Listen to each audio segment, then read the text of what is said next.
Hello, everyone, and welcome. Or welcome back to the Wizarding World Legacy Podcast, where we discuss the magic of the Wizarding World's past, present, and future.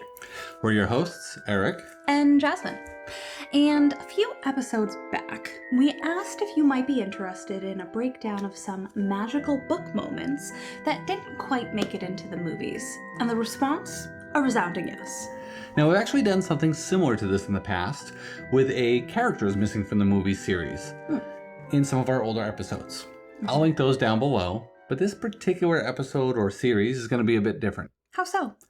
So instead of just breaking down missing characters or minor plot points, I went full Hermione and read through all the chapters, taking painstaking notes on how the books and movies differed in their representation of the plot points. Very good student. With that information, we'll be able to walk through the major plot points and discuss whether or not the movie representations changed the actual core narrative of the books, and weigh in on whether or not the upcoming TV series can afford to make similar changes, especially if it's going to live up to the hype of being a faithful, book-accurate retelling of the Harry Potter story. Today, we're going to be diving into Harry Potter and the Sorcerer's Stone.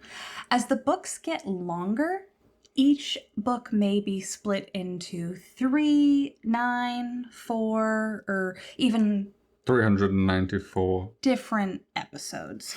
So you'll have to bear with us and stay tuned, but I promise it'll be worth it. For this particular episode, we're going to be tackling chapters 1 through 6 of Harry Potter and the Sorcerer's Stone. Chapter 1, The Boy Who Lived. So in chapter 1, it opens in the books with Vernon kind of getting ready in the morning on his way to work. It sort of breaks down that whole element of his mundane Muggle life. That just, it's the same thing day in and day out. Except for on the first day that we hear about them, Dudley's learned a new word. Won't. Little tyke. Vernon gets out the door and goes on to work. At Grunnings, a drill factory, which we know nothing about from the movies because it's never discussed. When he is on his way to work, he sees a lot of different happenings. Suspicious activity, if you will. Exactly. The very first thing that he happens to run into is a cat reading a map. Not reading a map, looking at a map. Because cats can't read. Shake it off. And he gets on his mundane Muggle drive to work. On his way in, he sees all sorts of people, even people his own age, dressed in funny clothes. Emerald and violet. They must be stumbling for something. Yes, that's it. He kind of starts to see this not so mundane gathering of people throughout sort of the age span. And, you know, if it was younger people, you might say weirdos these days and their weird fashion sense. I mean, the youths do some weird stuff. I get that. And that's kind of what he implies in his inner monologue that's happening on his way to work. But then he starts to see people his own age and even older, and they're all dressed in these weird, vibrant cloaks and things like that. Yeah, cloaks and robes. Yeah. And they're all happy and celebrating. But again, he brushes this off and proceeds on his way to work. Even at work, there are some weird happenings, which he doesn't notice most of the day. I do believe it's intentional ignorance here, because he has a large window in his office, ginormous, and outside of it, there's owls swooping by and people celebrating in the streets, and he doesn't notice any of it. To his credit, he would have been working with good old pen and paper, because this was in the 1980s, so he wouldn't have a computer screen with which to have these weird happenings reflected in. So for staying book accurate and staying in the 80s to 90s, that'll still be the case. It is plausible. Plus, it'd be loud in the factory. Yeah. He goes on a lunch break, he goes to get some baked goods, and he has a second incident of running into odd people. While he's out, he hears these odd people. Mentions the Potters. The Potters. And separately, he hears Harry. And then he thinks, we're related to the Potters. Imagine if anyone ever found out. Don't they have a son? He sees a bunch of weird things. He manages to shake them off. He doesn't like anything weird. He won't accept it. Goes back to work. This is the first thing that really shakes him. So he goes back into his office, and immediately his first instinct is to call Petunia. Which he talks himself out of. Because she hates her family. Which, again, in the movies, we don't know. Because this never happens in the movies. He says, no, don't worry, Petunia. It's going to be such a headache if you have to deal with her, and she's hysterical. Yeah. Women. Am I right? So on his way out of work, he ends up running into a wizard, like full-fledged, smack into each other. And he goes, sorry. And then the wizard says, Don't be sorry, my dear sir, for nothing could upset me today. Rejoice, For you know who is gone at last. Even a muggle such as yourself should be celebrating this happy, happy day. Was I just called a f***ing muggle? Muggle.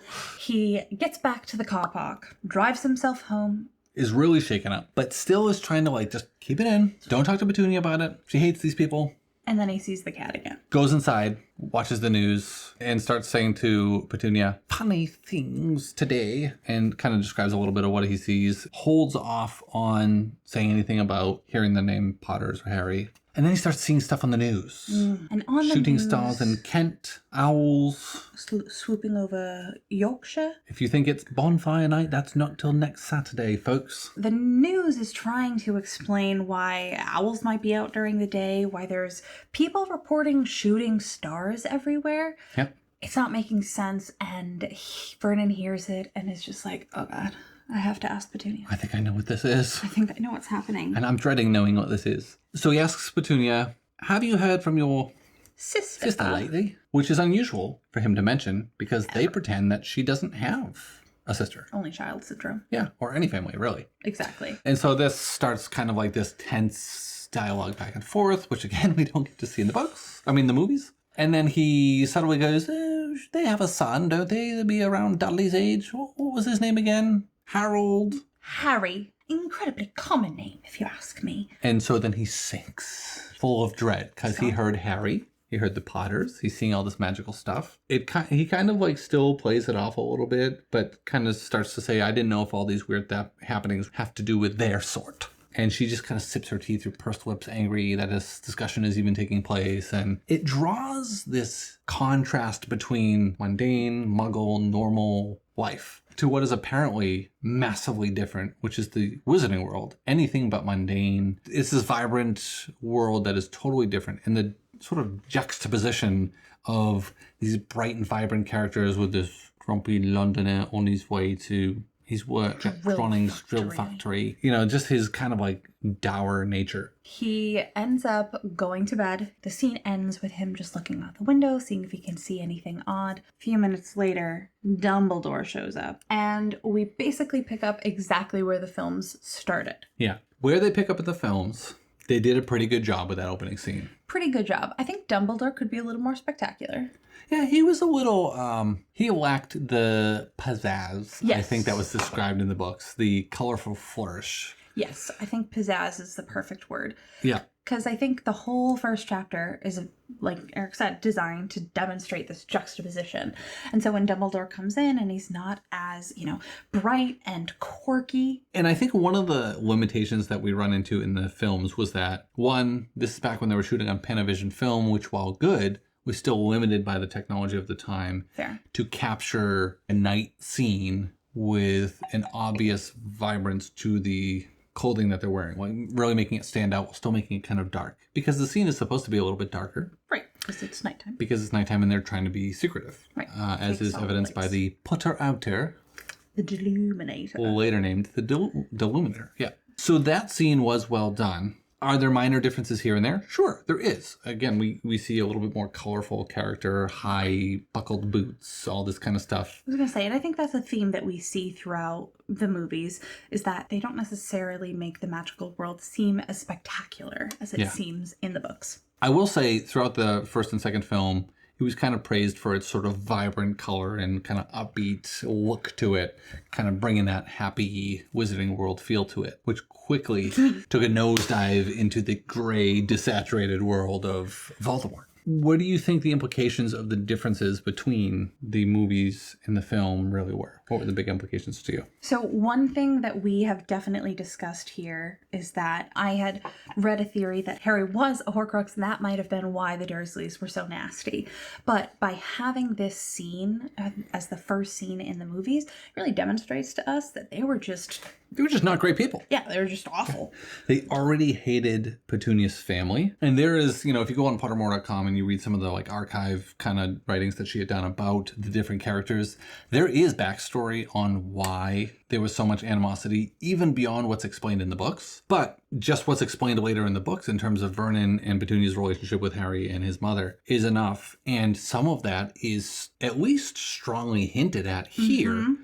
And you don't get any of that. You just kind of seem to think, wow, this is like the stereotypical step parents or a wicked like uncle and aunt that take on the kid whose parents died or whatever. It's kind of like a very Disney vibe to it. I was going to say, it's giving my parents died and I got shipped to my evil step-aunt and step-uncle. The story doesn't actually give us a reason for why the Dursleys hate Harry. Why they're crap people. Why? So this scene actually legitimizes sort of why they might not like him, the anxiety that they have associated with being outed as people that are related to weirdos, magical people and whatnot. So I think it's really important in setting up the world and explaining the Dursleys. I think when we had originally talked about this a while ago, I had almost thought that this scene was even more important than you thought. I was like, no, this is like so important for giving you that baseline of why these characters are such dicks. And yes. We had even talked about like, how would we write this different? So I actually went through the process of like writing a script for how this would be a TV show. Awesome. And, you know, there's different ways you could tackle illustrating that emotional tension. You could either hear Vernon thinking to himself, hear the inner monologue out loud. We're going to need to figure out how we get that internal exposition. Are we going to hear people's thoughts? Is it going to be just Harry's thoughts? Are we going to have a narrator? A third person omniscient narrator, which is the approach I took for my script that I was writing. And I think it's going to be even more important when we do the show that we have this scene, because we need to establish what the mundane Muggle world looks like in the 1980s, because it's going to be even more confusing and mystical for kids that are watching it at this time, because they have no idea what it's like to work without computers. I was born at the end of the 1980s, and so like I had a sense of that. Right. And I had older siblings, and they were born, obviously. One of them was born in 1980. So like I had a sense of what the 1980s and 1990s were like. The kids that you're hoping to draw in as new watchers for this series, new people getting invested in the Harry Potter series, no idea. None. They all had cell phones growing up. I didn't even have like, in high school, I had a candy bar style Nokia phone with a green screen that you could barely even text on. It's a totally different world. So yeah, that exposition is important. Different world. So if we're going to film a series in which we're at Hogwarts and there aren't things like computers and cell phones, I think it's really important that we establish that that's actually pretty common in the Muggle world as well. The magic is the main differentiator. The magic and just like how people present themselves. Right, the aesthetic overall. So the visual storytelling there is important. You could extend the Dumbledore and McGonagall scene a little bit more to set some more of that world building and whatnot. Right. I think that scene in and of itself is my least... like the scene I would least criticize. Honestly, for all of chapter 1, they just need Vernon's very bad day, and we'd get a very solid first chapter. We need. Yep. Chapter 2, The Vanishing Glass. Chapter 2 starts very much like the movies does. We see Harry being rudely awoken, having to come out and cook breakfast. That particular scene is presented a little bit differently in the movies. She's a little bit more rude somehow in the books. Yes. And they show a little bit more of it, although there was a deleted scene for that. Yep. Which is more accurate. Yes, way more accurate. Yeah. Still not book level, I don't think. But much closer than what they actually showed in the theatrical edition. Much closer. So I think the key difference is for chapter 2 is that we start the day. Dudley comes down. He's looking at his presents. It's his birthday. It's his birthday. 36 last year. That's actually different too. I was going to say, this is such a small detail where you could have used the exact number. He actually has 37 presents. Yeah, he has 37 already. And they offer to get him 2 additional ones, which brings his total to 39. And it's like there's this whole, it's painful for him to think. He's like, it's so funny. Yeah. He's trying to add 2 to 37. Yeah. And you watch Petunia go, oh, Daddy. It's again, this like, he's the spoiled brat, he's doted on, and blah, blah, blah, blah, blah. And Harry's just crapped on. So it further draws that like, wow, these are bad people kind of dynamic. Right. And so that is the first difference. I don't think it's critical. I think we were okay without it.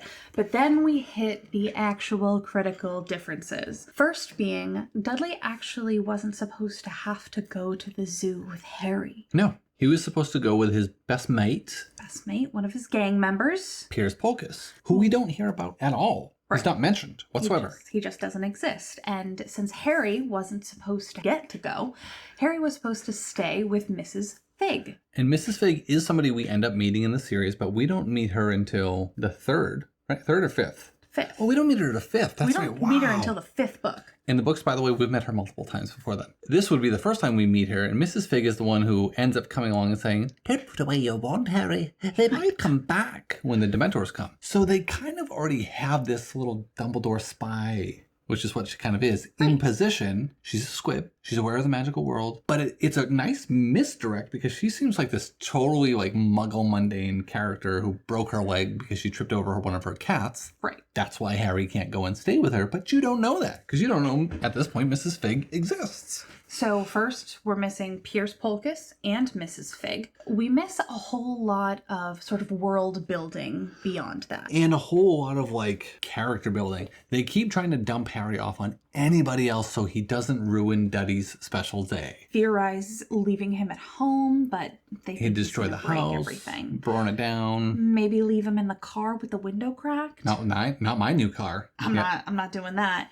With What Aunt about- Marge. She hates him. And she's elsewhere. They brainstorm in front of Harry all of the different places that they can put Dump him. yeah. And Dudley then begins to have a tantrum. Yeah. Let him ruin your special day. Then Pierce shows up. They decide we have to take him. And he gets to go to the zoo. Yeah. And he is thrilled. He's never been. He even gets to have a lemon ice pop because the Dursleys are put on the spot by the ice cream man. The ice cream man watches 3 kids, all the same age, walk up to him. 2 of them ask for ice cream. He gives it to him.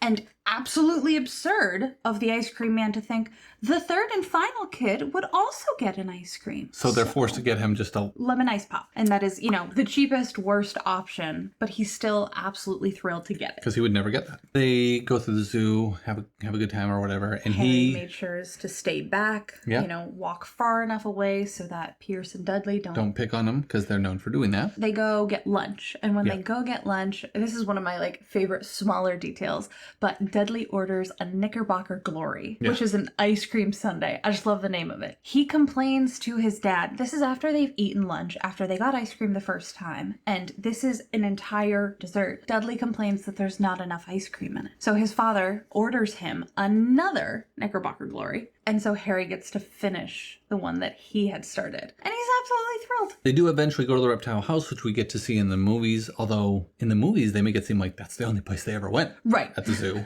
Like We they went actually there. just went to the reptile house. Yeah, they went there. The whole day was ruined right after that. Yeah. They left. Exactly. In the movies, that's how it seems. In the book, that's like one of the later places they go to, and they try getting the snake to move. Make him move. Move.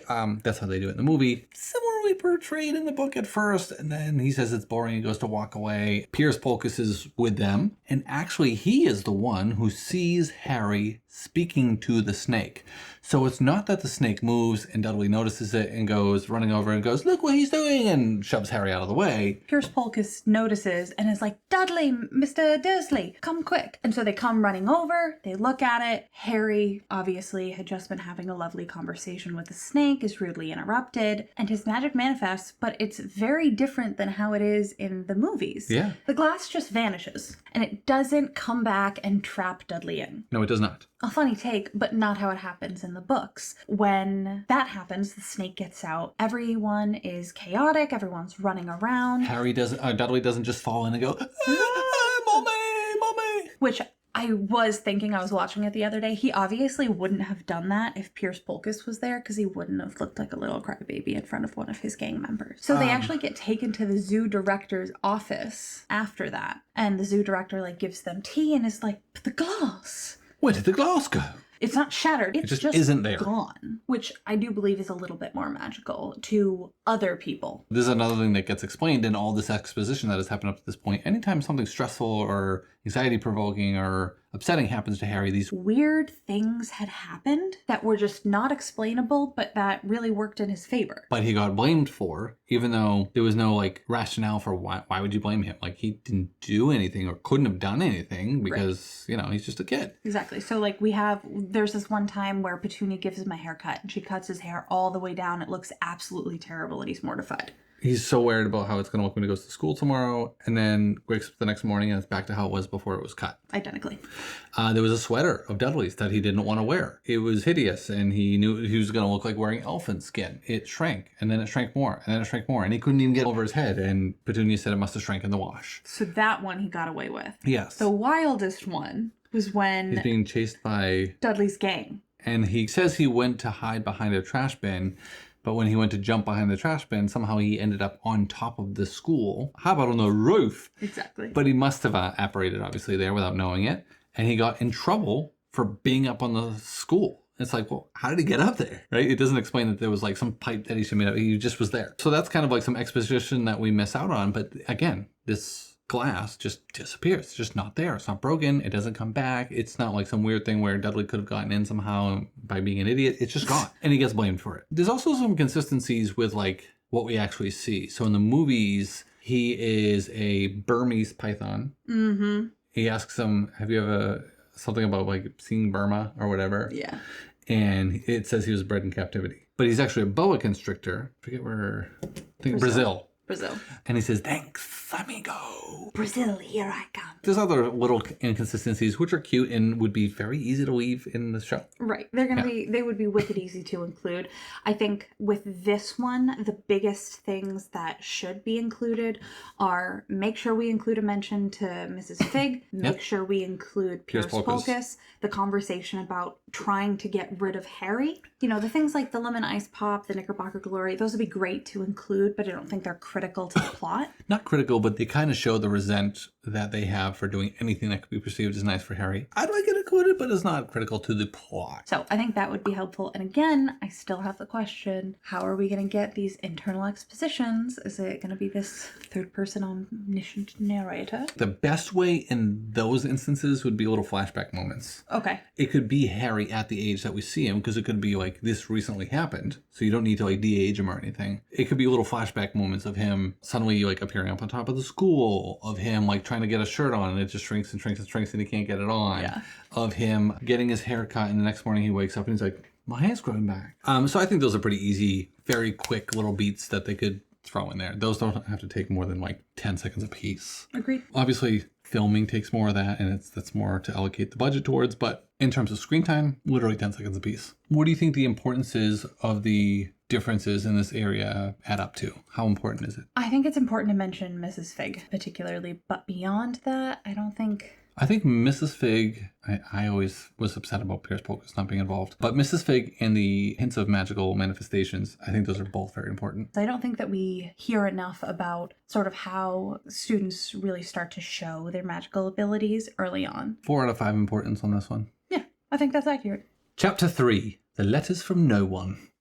So a little bit of time later, chapter opens again with exposition explaining that Harry and Dudley, for the first time, are going to be going to different schools. Harry's going to be going to Stonewall High, the local public school, and Dudley's been admitted to Smeltings. Yes, and so it's like this pompous private school that he's going to be going to, and he's very... Vernon's alma mater. And he's very, like, showboaty about it, and Harry's like... Okay. All right. Harry's, like, actually very excited because he'll be at his own school for the first time, and up until this point, everyone was afraid to be friends with Harry because Dudley's gang hated him. On this random, we'll say Tuesday morning, Dudley goes up to Harry, starts taunting him about his new public school. They stuff people's heads down the toilets at the first day at Stonewall. Want to come upstairs and practice? And Harry responds, no thanks. Poor toilet's never had anything as horrible as your head down it. It might be sick. And then he runs away, but leaves Dudley still trying to figure out what he said. What did he say? What an incredible little sarcastic backhand from Harry. I loved that. One of the most significant disservices that they did to Daniel Radcliffe's portrayal of Harry Potter was not make him nearly as snarky and sarcastic quick-witted. He's kind of an ass sometimes, and he's a little shit. Love it. He's a little shit when it's totally well deserved. Oh my gosh, yeah. But it's just like this small little moment that would take up 30 seconds of the film or the show. But I think it's a really small little moment that just starts to create the character for Harry. Honestly, it doesn't have to take long to film because you could already be set up to shoot a scene at Privet Drive, change wardrobe real quick, have the lighting and everything, camera positioning, everything be the same as it was for another shot. Shoot this scene, move on to another scene. Just patch this in with a bunch of like cut-in kind of scenes and like not take a lot of time on it. There are ways to make it very convenient to be able to film this. Yeah. And these little moments are more character development. Yeah, I think that's what I'm really excited about. And through sort of the process of reviewing all of the content that, Eric had gone full Hermione on, is learning about sort of these small details that contribute to much more in-depth world and character building. So speaking of more world building, going on in the chapter, the first letters arrive. We do see this start to happen in the movies. So they portrayed the initial aspects of that reasonably well. Yeah, reasonably well. It's a little funnier in the books. Yeah, it's a little more absurd. Yeah, because Vernon says to Dudley, go get the mail. And then Dudley says, make him get the mail. Make Harry do it. And Harry, go get the mail. And he goes, make Dudley do it. And then Vernon goes, hit him with your smelting stick. And then Harry runs away. And then Harry does go pick up the mail. Every single time I watch the movies, I go, just open your letter in the hallway. Just open your letter in the hallway. Yeah.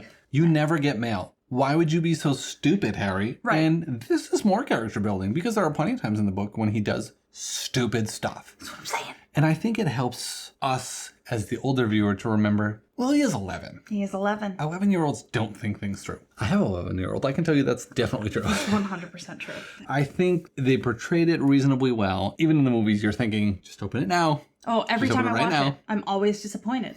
And I think that would be portrayed the same way, even if they shot it the exact same way. What's different is that the way that the letters get delivered and the quantity of letters getting delivered gets more and more and more absurd. It gets more absurd. But I think what is really differentiating within the books is that Vernon stands there and panics. After he realizes what he's holding, he screams at Harry and Dudley to get out of the kitchen. And this is one of the first and only times we see Vernon be firm and, very strict with Dudley. And so we have this whole scene where Harry and Dudley leave the kitchen. They're trying to fight over who's going to listen at the lock. Yeah. And Dudley's like, my parents don't talk to me this way. What is this? Like, yeah. Right. Like it sets off this series of something important is going on here. Right. Exactly. It really, really sets a tone. And I think it's an important piece. Yeah. So we see that sort of happen, and we really lean in on the fact that it's addressed to the cupboard under the stairs. Are they watching the house Vernon? Do you think they know where he is? Exactly. Petunia makes a big deal of that. And Vernon starts to panic, and it gives them the impression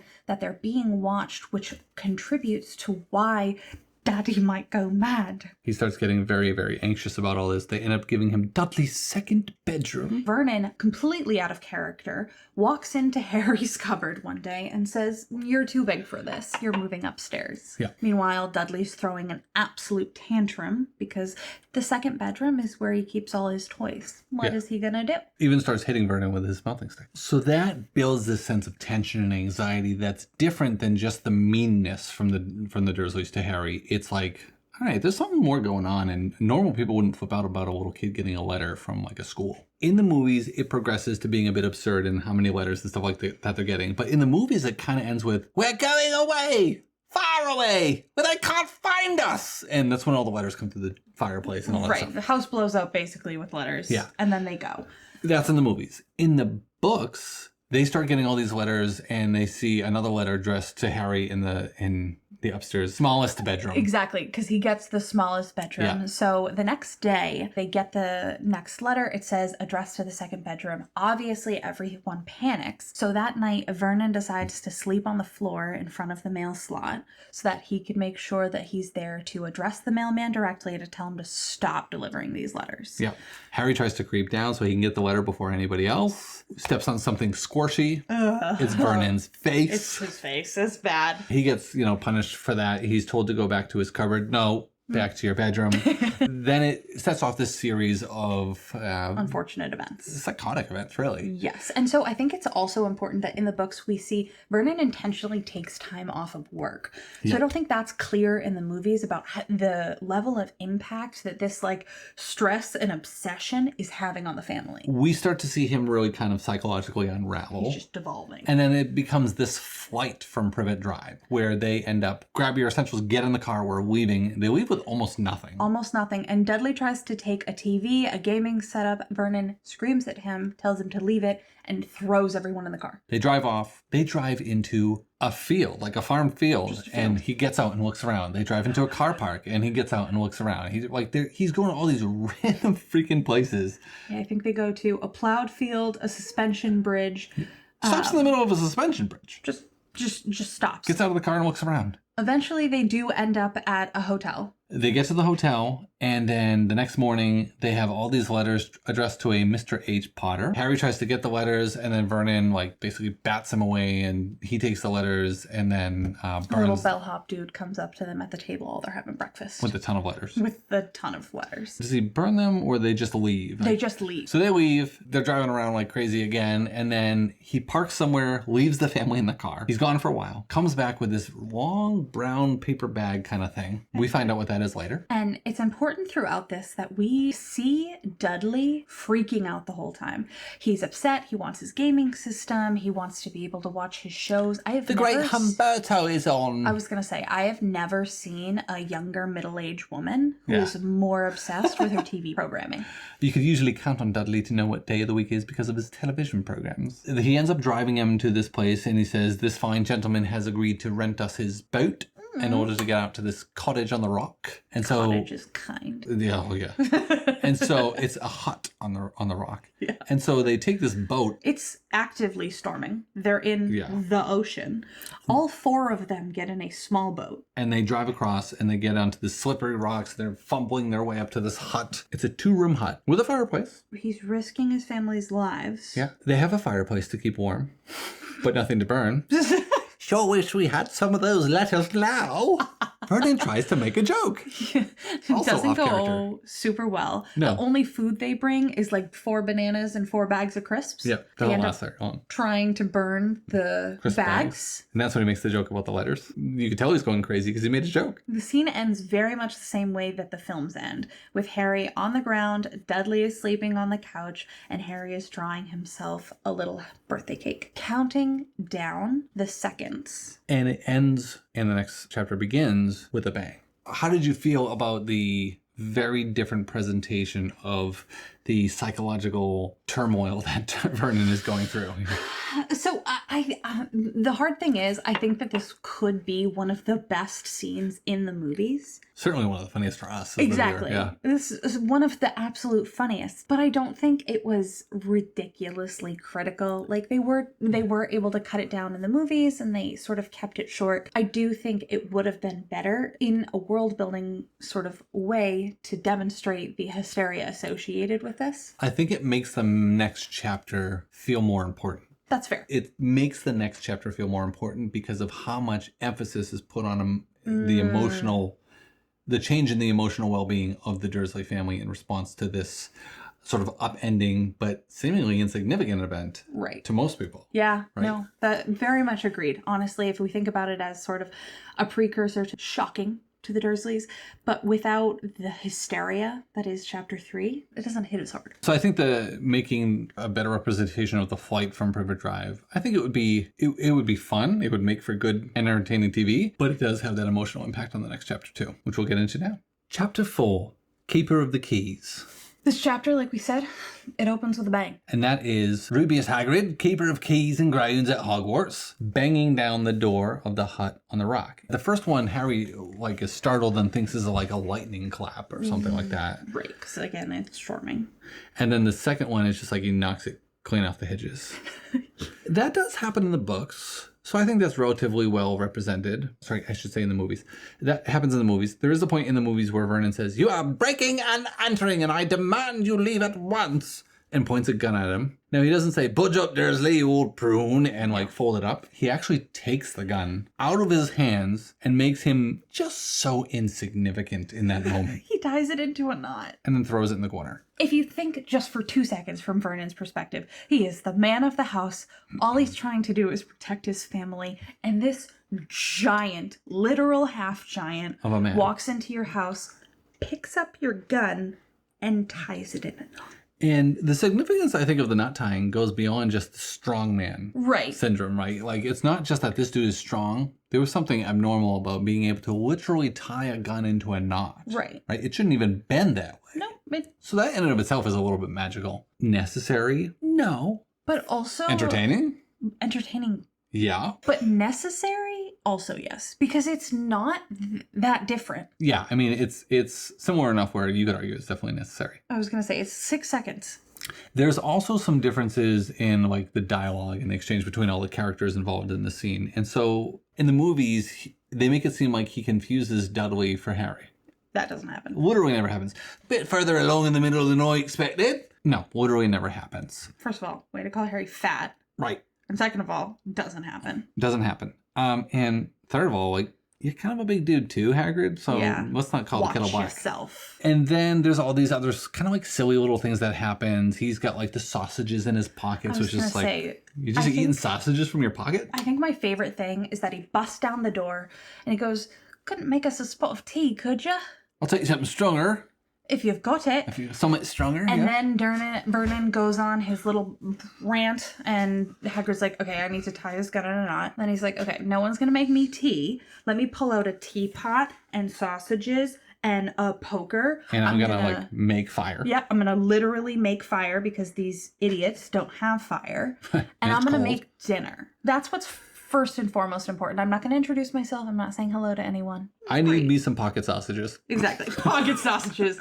That's my favorite thing to eat. Who doesn't love a good pocket sausage? So he goes through this whole thing. He makes himself dinner. He feeds Harry. And the thing is, they're starving because all they've had for a few days is packets of crisps and bananas. He does get told that he's a wizard. And so that is very different in that Hagrid's not just like, oh, buddy, you're a wizard. You're a wizard, Harry. You're a wizard. Hagrid goes off. Right. It's not, like in the movies, it's like, didn't you wonder where you learned it all? Learned what?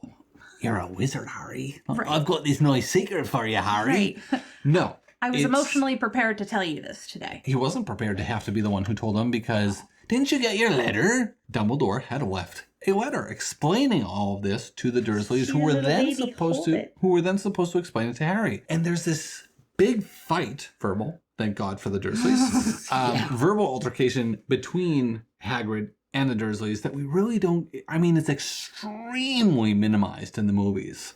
Absolutely. And there's a lot of information gained from this discussion. Exactly. And I think they capture it really well where Hagrid starts screaming at the Dursleys. Dursley! And he ends up saying, do you mean to tell me that this boy knows nothing about anything? And Harry responds, I know some things.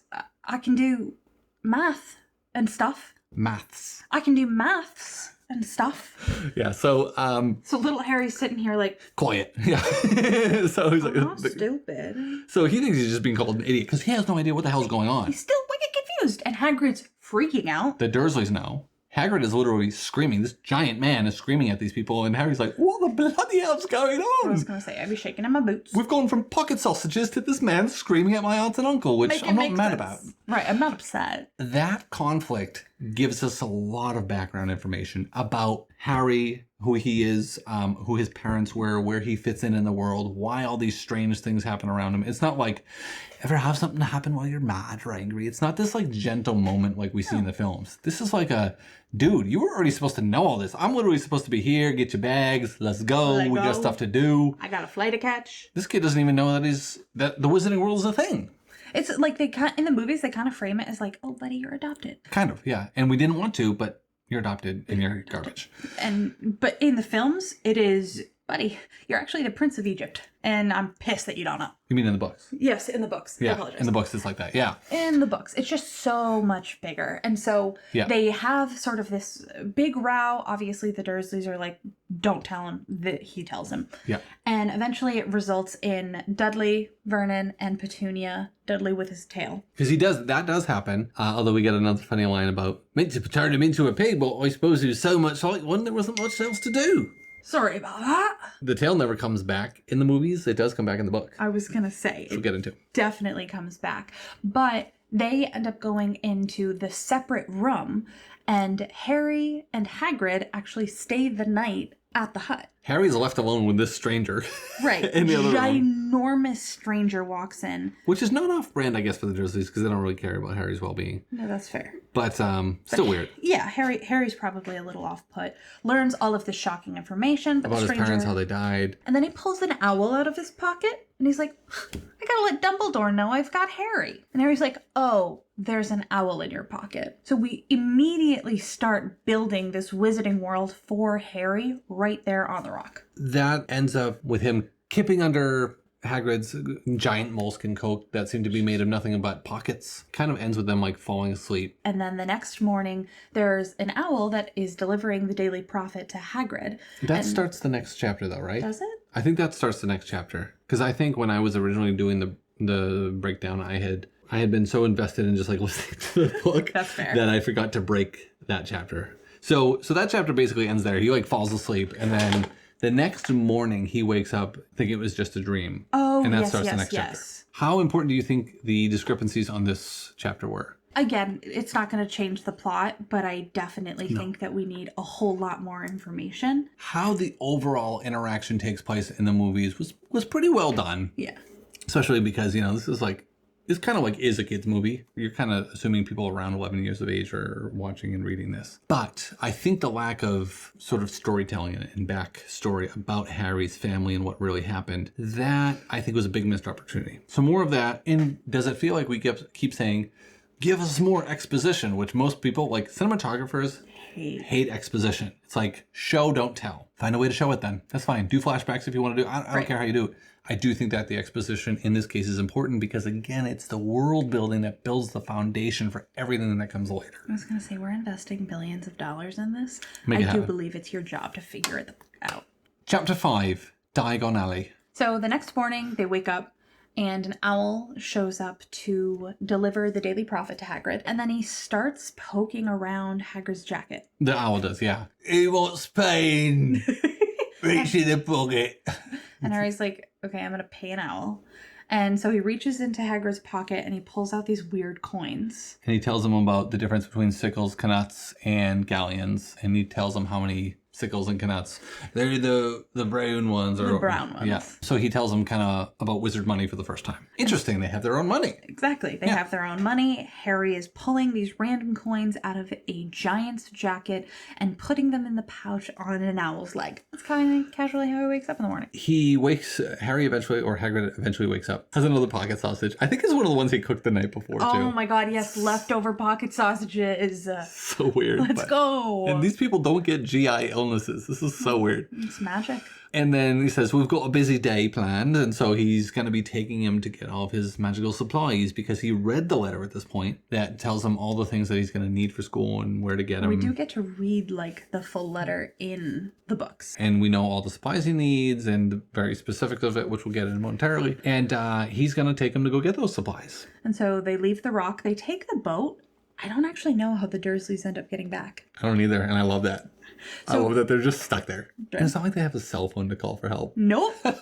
I'm assuming that the man who rented him the house and the boat went and checked on him when he saw that the boat was back or something. But yeah, so they take the boat. He uses magic in front of Harry. He wouldn't mind not telling anyone at Hogwarts. Strictly speaking, I'm not allowed to do magic. Oh, of course not, because he wants to see more magic. You're like, what? It's magical. And so he propels the boat using magic so that they don't have to row. Hagrid sits there reading the Daily Prophet, and Harry goes, I know that adults don't like to be asked questions while they're reading the newspaper. So he sits there quietly, even though he's bursting with questions. The film skips over all that and basically just goes to them kind of walking into the Leaky Cauldron. Yep. Another interesting point about that in the books, though, is like Harry doesn't even notice this place at first. Right. And Hagrid points it out, and then he goes, oh, yeah, right there. And then he notices that no one else notices it. Which begs the question, would Harry have noticed the Leaky Cauldron if Hagrid had not pointed it out? And that's never fully explained. I think like once you know it's there, you know it's there. Almost like a... Fidelius charm? Yeah, almost like a Fidelius charm. Like you can't know it's there until somebody who knows it's there tells you it's there. Yeah. And then you know. That would make sense. I was watching the movie back, and the sign starts off very dark, and you can't read it at all. But as they veer just to the side to actually go in it, it like illuminates a little bit more. So I think that's how this is how they've decided how to show, not tell, Right. in the movie. So I thought that was pretty well done. And another way you could show and not tell that like other people don't notice it is like Harry's walking with him. He doesn't know where he's going. Like clearly, like you can see he doesn't know where he's going. And then he kind of points to it and he looks up and he goes, oh yeah. And then nobody else is looking at it. Like everyone's just walking by like it doesn't exist. Maybe going into shops on either side. Right. That's a good way to show, not tell. Also, Eric's been there. I've been to the actual place. It was I want to say it was either a dentist office or an optometrist office. I can't remember. It was like a purple door. They had repainted it for the movie and stuff. And it was kind of cute, actually. But not what you would expect. Not at all, but pretty epic. So they go there in the books and in the movies. In the movies, it's not too different than what we get from the books in terms of like the interactions with the barman and stuff like that. I feel like it's pretty different. It's different, but it's not like plot changingly differently. Although there is one element that is. Yes. With Quirrell. Quirrell and Daedalus Diggle. Yeah. When Harry walks into the bar and Hagrid introduces him, it's like a superstar has walked into this bar. Yeah, I guess that would be the biggest difference between the two. Like really the biggest difference. Right. In the movies, it's kind of like he goes in, your usual Hagrid? No, Tom, I'm on official Hogwarts business. Taking young Harry here to buy school supplies. Yeah. Merlin's beard. Harry Potter. And everyone's like, oh, hey, look, I think it's Harry Potter. Yeah, and people are kind of like, yeah, it's cool. It's Harry Potter. In the books, it's like the Beatles have just entered the room. Right, like people are up, they're in a line, people are shaking his hand. Some people are looping around twice to get a second handshake. Like look at him and see him. He recognizes one of the people that he meets. Exactly. So Daedalus Diggle, who is a close friend of Albus Dumbledore. We hear about that way later in the series. Exactly. He ends up introducing himself to Harry, but it triggers this memory for Harry where he was in a shoe store buying shoes for Dudley with Petunia, and there was this wizard that had come up to him and shaken his hand, and then just and he was like, vanished. That's weird. Yeah. And Petunia's like, do you know him? Like, and then Petunia rushes them out of there. Yeah. And it triggers all these other memories that Harry remembers of these different strangely dressed people interacting with him or waving at him. And we actually do hear about Daedalus Diggle before this moment. Do you remember when? No. We hear about him in chapter 1. When they're talking about the fireworks going off in Kent, Minerva says, it was probably that Daedalus Diggle. Yes. Yes. Wow, that's a deep cut. So there's a second tie-in there, right? So this is where these like little exposition moments that are left out, they were important enough to mention more than once in the book. In fact, he's mentioned a few times, as we said, he comes up later in the series. That whole like fame kind of element is totally excluded. It's also like underplayed throughout the entirety of the film. Like It Harry's really a is. big deal. Like Harry's in textbooks. Big deal. That's another. We'll get into that. That's another thing that was left out. As Hagrid heads to Gringotts with him, because the next step after going through the After they make it through, they introduce Quirrell. Yeah, he does hear about Professor Quirrell or meets Professor Quirrell really quickly. They don't talk about whether or not he's got the turban on. I realized they didn't talk about the turban in the books until he's at the head table, and when he's at the head table, they make a specific point of mentioning the large purple turban. So I'm wondering if he doesn't have the turban yet, which would be an interesting point to the theory that we brought up in a previous video. They don't mention it. Doesn't mean it's not there, but they don't mention it. In the movies, he does wear the turban. Yep, he's always got the turban on. In the movies, he does not touch Harry.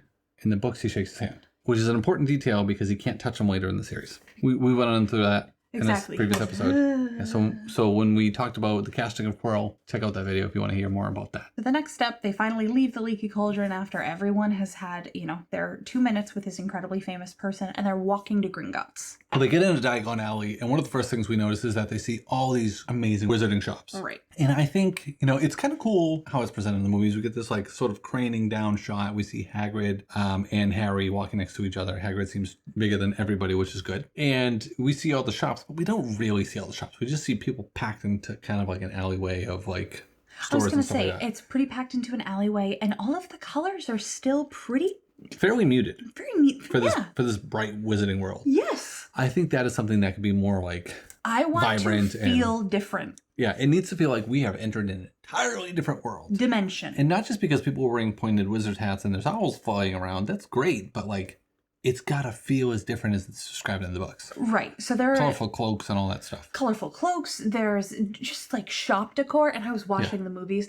It would be incredible to be on the like set design or prop creation team for this show. And they did do a good job. It's just like you got to step the vibrancy of things, the punch of things up a bit more. Right. I want a difference between the Muggle and the magical worlds. And the way you do that is through world building. Yeah, and visuals, and like it's gonna be visually, it's gotta accost my senses. Exactly. I would like to be accosted. And I think like as they're walking through on their way to Gringotts, he's kind of like saying, "Oh, quality Quidditch. Oh, like I'm seeing all these different shops." Because just kind of like show what he's looking at. Right. You don't have to tell. Just show it. And then finally they get into, oh, wizards have banks. Of course, Gringotts. Tain't no safer place. So Hogwarts, maybe. They have a conversation sort of on their way to Gringotts where they go over Quirrell's backstory. That's right. So they're walking to Gringotts and he asks them about Professor Quirrell. And he talks about how he was... nervous? Yeah.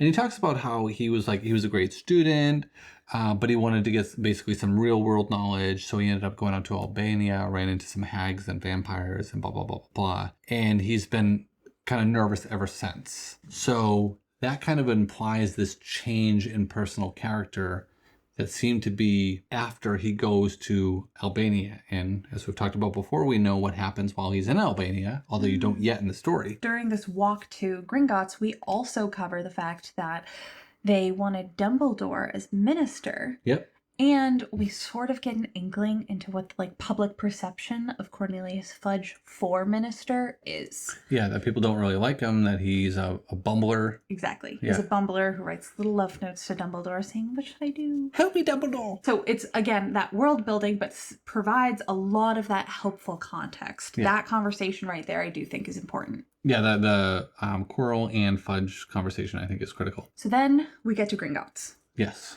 And detail, as they're approaching, Hagrid starts providing a lot more detail about why you would be absolutely mad to try and rob Gringotts. When they get there, there is this inscription above the doors. And it reads, "Enter, stranger, but take heed of what awaits the sin of greed. For those who take but do not earn must pay most dearly in their turn. So if you seek beneath our floors a treasure that was never yours, thief, you have been warned, beware of finding more than treasure there." There it is. Yeah, so that inscription kind of lays out this, you would really be mad to take things from Gringotts that don't belong to you. They get into the mine cart, which we don't see any of that happen in the films. Important, no. Fun, very much. Visually, that could be really cool. I was going to say, it's almost comedic, especially so early on, where we get into the minecart, and then when they're on the way down to Harry's vault, Harry's getting sick. They're having this, fun little conversation where Harry's looking around and he's amazed, and he goes, "I never know what the difference is between a stalactite and a stalagmite. One's got an M in it. And don't talk to me right now. I think I'm going to be sick." And for someone like Nick Frost, perfect scene. Oh my God. Let him be funny. This is a great scene for that to happen. Lean into it and give it to him. So they get to Harry's vault and they open it, and this green plume of smoke just oozes out. Did I point that context out to you, or did you already feel that way? You pointed the context out to me. This is my interpretation. Yeah. But I felt like that was kind of an important difference that they left out. To me, that green plume of smoke, this is Harry's parents' vault. This is everything that his parents left to him. Harry's parents were killed by the killing curse. Harry remembers seeing a green light when his parents were killed. That's the color of the green.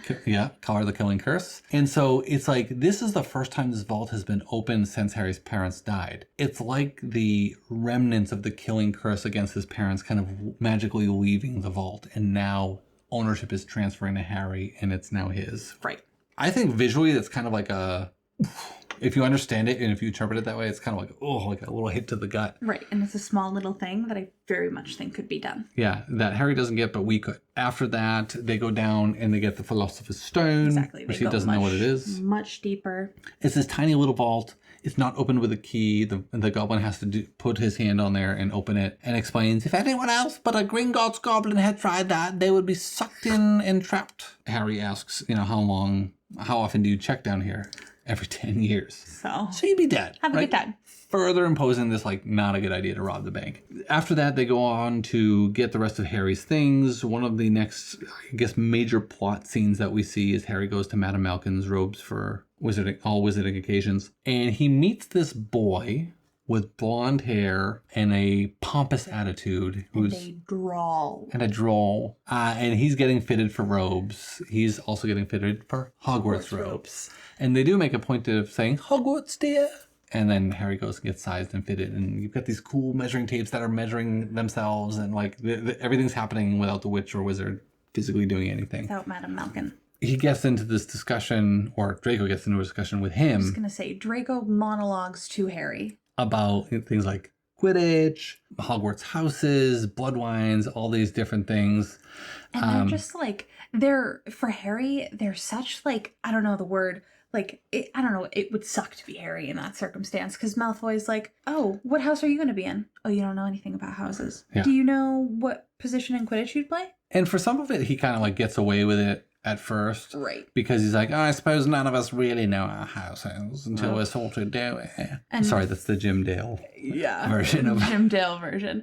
But this whole time, we hear Harry's internal monologue, and he's like, I didn't know I could hate someone more than Dudley. How cool is that? I don't think that's happened yet. It happens during his conversation with Draco. But not until like the end of it. Yeah. Like this guy seems like a jerk. He gets like this jerk feeling about him. Draco makes the comment, I don't think they should let the others sort him, do you? I can't do Jim Dale. Yeah, no. It's got to be Tom Fallon. I don't think they should let the others sort him, do you? It's just not the same. They've never been brought up to know our ways. Some of them have never even heard of Hogwarts till they get their letter. Imagine. I think they should be kept in the old wizarding families. Harry can imagine. Because he didn't know nothing. He didn't know nothing. Which is funny because he's like related to the Peveril families. Right. So it doesn't really get much older than that. No.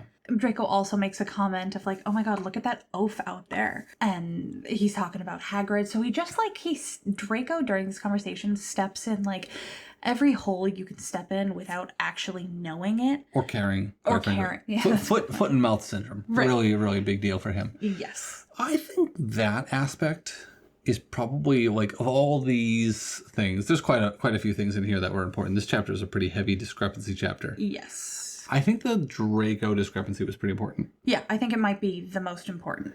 And it sets a tone for a number of things, especially because there is dialogue and things like that happening here that is represented later in the movies in a way that's totally out of this context and really kind of ruins Harry's gradual build up into the wizarding world. Right.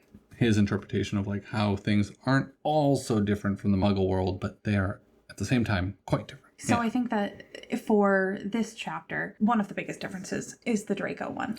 How would you reparo this entire chapter? First and foremost, I would really like to see Diagon Alley being a multi-scene sequence, and I want to linger on each of the shops. I recently watched the movies, and we, have a push through of the glass from the Quidditch supply store. We really linger there for like 13 seconds, but beyond that, we don't get to see any other shops, and so you don't get the sense of magic that comes along with things that you just can't buy in the Muggle world. I'd also really like to, as I said, reinstate the robe shop. I need that conversation to happen with Draco. Because he doesn't meet Draco at all in the movies until he's basically at Hogwarts. Right. He's on the steps going into the Great Hall. And he's met him multiple times prior to that. Right, exactly. So in the books. It's pretty critical. And it also Harry in the movies, he pretty immediately doesn't like Draco. Draco kind of says, you picked a shit friend. In the movies, he's like, oh, I can help you there. Like, don't go making friends with the wrong sort, kind of a thing. About Ron. Yeah. And so in the films, it's like, Harry, I get how you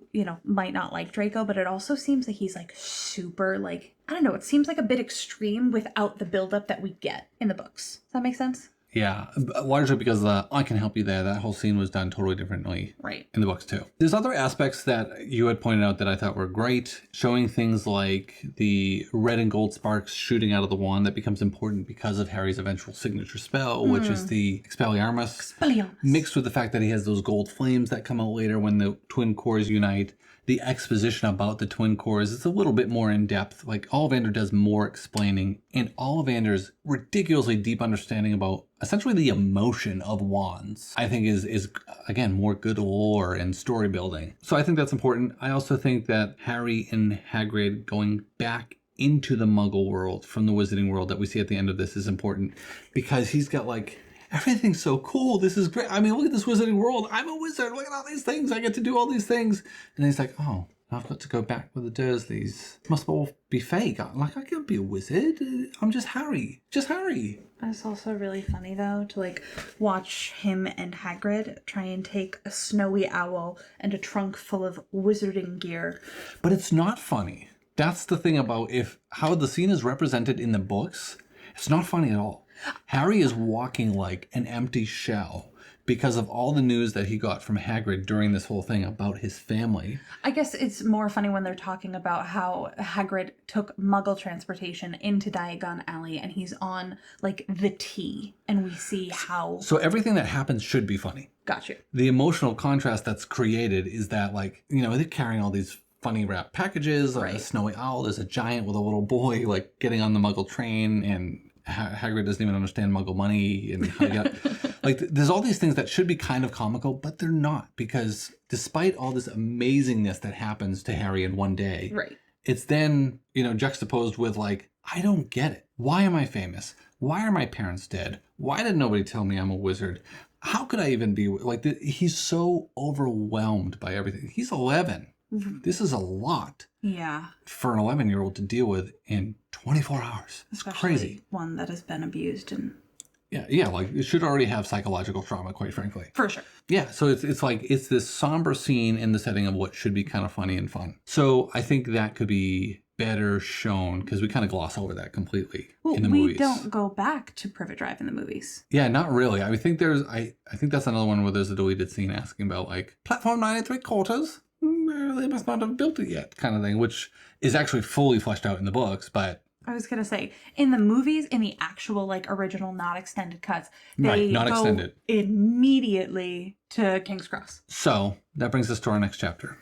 Chapter 6, The Journey from Platform 9 3/4. We actually end up going back to Privet Drive after all of the magical Diagon Alley shopping. When we go back to Privet Drive, Harry is extremely isolated. Instead of just hating him, they hate him and they're terrified of him. Because they don't know that he can't do magic, and that Hagrid might not be still watching them, and all this other stuff. So they're just like terrified. They don't talk to him. And it's more depressing for him now that they're just completely ignoring him, right, than it was, which is like Stockholm Syndrome 101, than it was when he was like basically being abused by them. Eventually, September the 1st is coming up, and Harry goes, okay, I need to get to King's Cross. I have to have a conversation with Vernon. Vernon and Petunia are watching TV. He ends up asking him, I need to be able to get to school. In order to do so, I need to get to platform 9 3/4 at King's Cross Station. Vernon is like, what? You have to go to a train station? That's not very magical at all. Like, do all the magical carpets have punctures in them?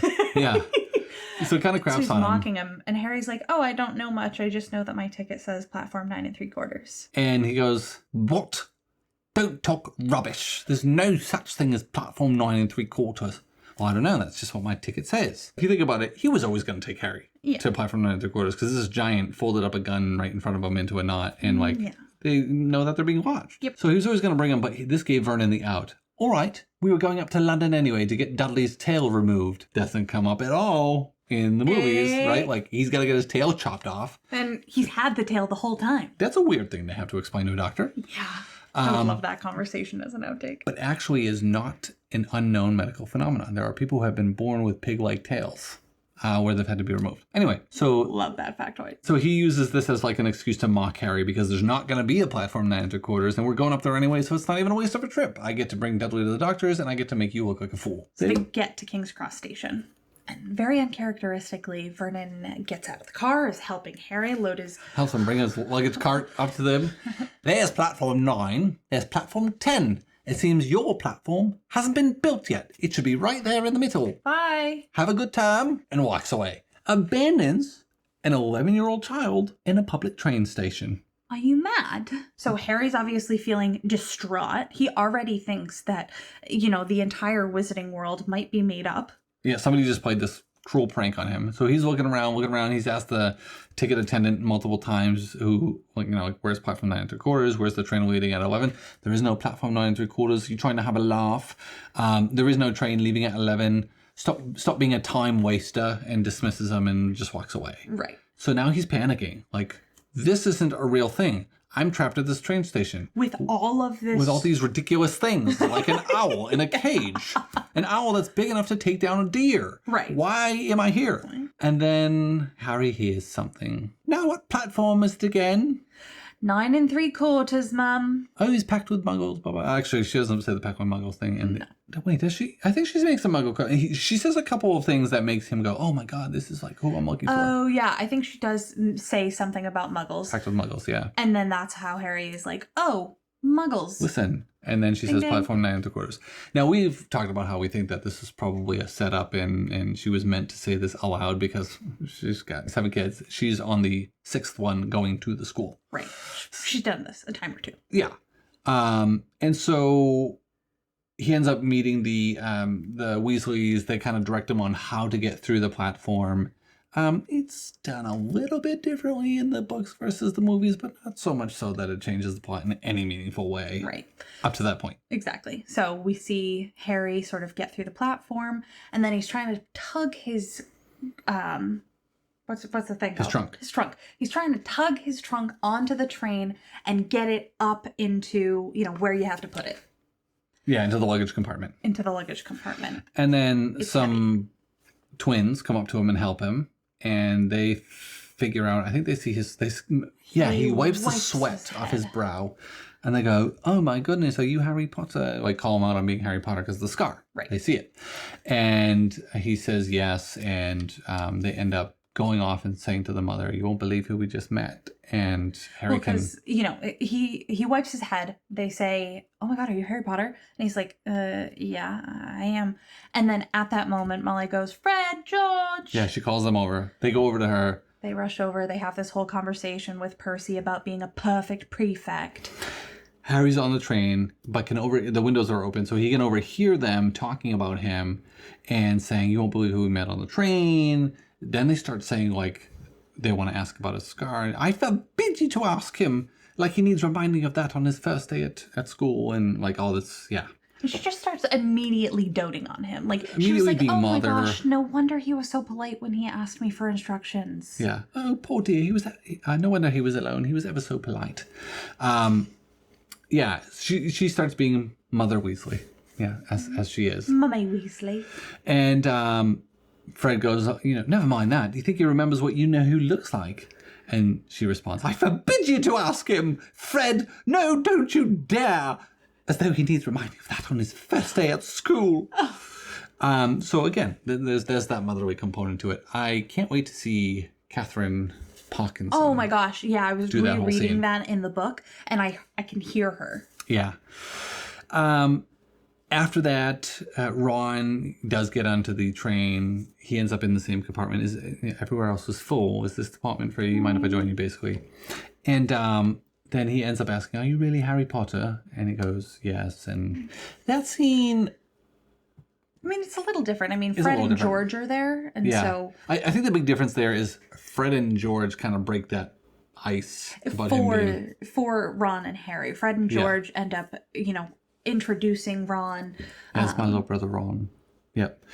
So I think just kind of how the introductions happen, who first points out the fact that they know who he is, that's different. Right.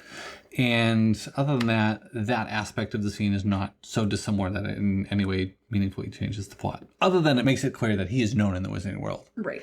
Very much agreed. Beyond that, I think it's just, we want more world building. So the next scene is, similar, but not the same to what we see in the films. Ron and Harry bond a lot more about money. Ron mentions that he's poor. Harry goes, I've never had any money. Yeah. Yeah, he's like shamefully, like, kind of alluding to the fact that he's poor without saying that he's poor. And he kind of plays it up to the fact that he's got so many siblings and it's hard to afford so many siblings and blah, blah, blah, blah, blah. My parents do their best. Harry can see that he feels uncomfortable talking about this. His ears are turning red, all that. And he goes like, I've never had any money before ever.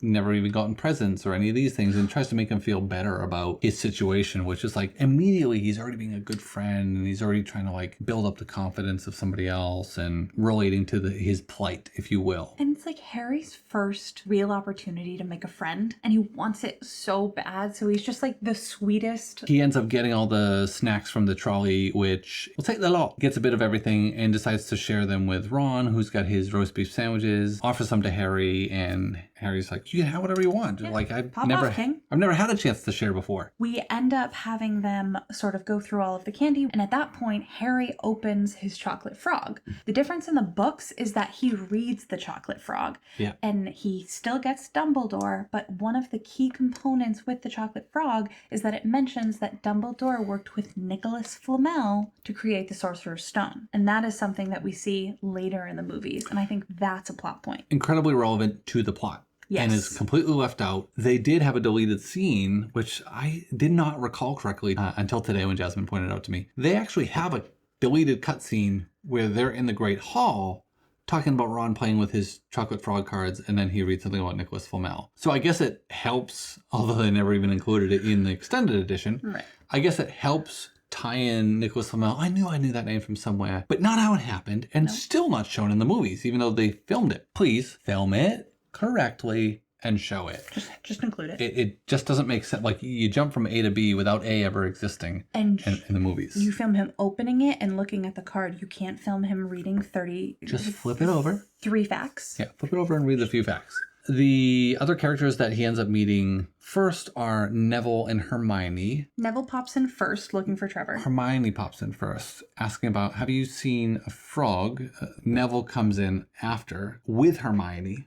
So Hermione comes back with Neville, and Ron's kind of like annoyed by it. Like, no, we've already told you, we haven't seen him. And then that's when he's trying to do the Sunshine Daisy. Watermelon, turn the stupid fat rat yellow. Exactly. Oh, you're doing magic? I also find it interesting because she says, I've tried a few simple spells and they've all worked for me. She says that in the movie. She does say that in the book. Hello, decree for underage wizardry. Why didn't that set off her trace? Yeah, because her parents aren't magical, so it wouldn't have accounted for magic being there. So. And I don't know if it's because maybe she tried them before she turned 11. No, she wouldn't. No. She got her letter after she turned 11. Although Harry was getting his letters before his birthday. So maybe she got her letter, knew what she was supposed to do, got some of the books, and tried magic, and her trace hadn't started yet. Maybe that's it. I don't know. I'm going to go with that logic right there. Didn't make sense. But anyway, she meets them first. She meets them first. She has the whole interaction. Yeah. And then once she leaves, Ron goes... She doesn't stay in the compartment.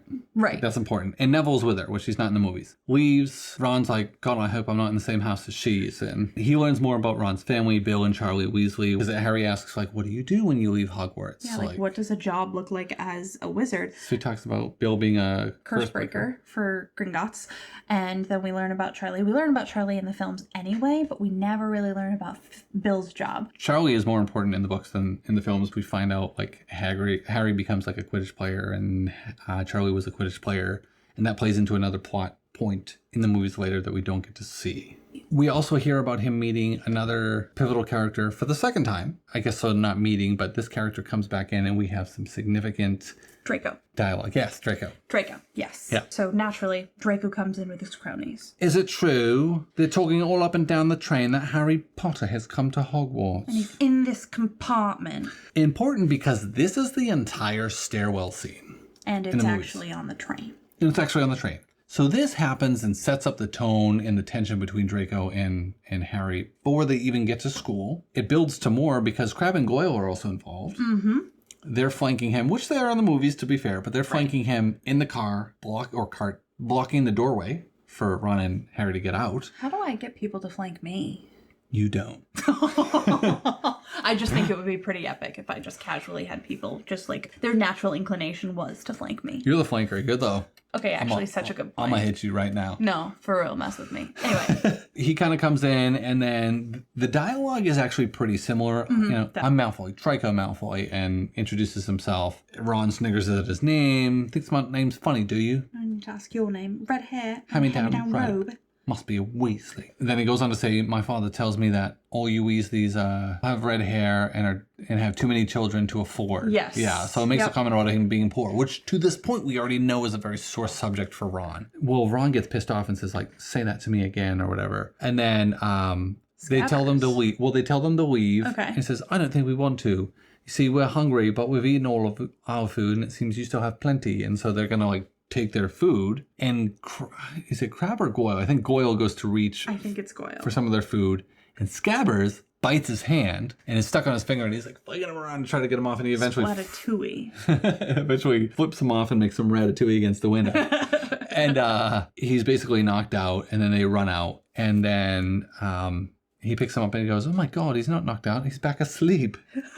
So pathetic. Because Scabbers has been sleeping in Ron's pocket the whole time. The entire time, basically. And it's kind of interesting that scene happens because of who we find out Scabbers is later and his relation to Crabs and Goyles down the road. Or, yeah. Yeah. Well, that's their last name. Yeah. So the Crabs and the Goyles of the Wizarding World. Hermione comes back again, asks if they're fighting. We weren't fighting. Scabbers was fighting. And, you know, like he gets more annoyed with Hermione. Again, it sets up this like annoyance that young boys might have with young girls before they start getting interested in girls.